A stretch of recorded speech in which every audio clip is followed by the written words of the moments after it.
सम्पूर्णमा नमस्कार, शुभ मङ्गल।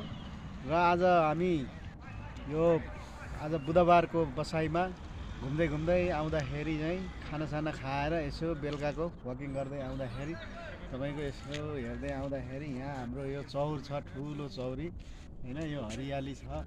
अब यसमा चाहिँ तपाईँको अब रुख बिरुवामा नयाँ पालुवाहरू पलाइरहेका छन्। अब यो भनेको हिउँ पर्ने सिजनहरूबाट टाढा भइसक्यो। अब यो हिउँ पर्न कम भइसक्यो, अहिले छोडिसक्यो भनौँ न। त्यस कारणले अहिले नयाँ पालुवाहरूले चाहिँ नयाँ बोट बिरुवाहरूले सबैले नयाँ पालुवाहरू चाहिँ फुल खेलिरहेछन्, पालुवा लिइरहेछन् होइन। त्यसको लागि चाहिँ त्यही पालुवाहरू देखाउन र यो तपाईँको यो हरियो चौरी यो गार्डन चाहिँ यहाँ हामी चाहिँ मर्निङ वाक गर्नको लागि यो हिँड्ने बाटो हो होइन। इभिनिङ वाक, मर्निङ वाक जे पनि गर्न मिल्छ। अनि उतापट्टि चाहिँ हाम्रो उहाँ भाइहरू चाहिँ उता फुटबल भलिबल खेलिरहेछन्। त्योभन्दा उतापट्टि हाम्रो क्याम्प हो। अहिले यो पहिला रुख बिरुवा केही थिएन, सर्लक्कै डाँठ मात्रै थियो।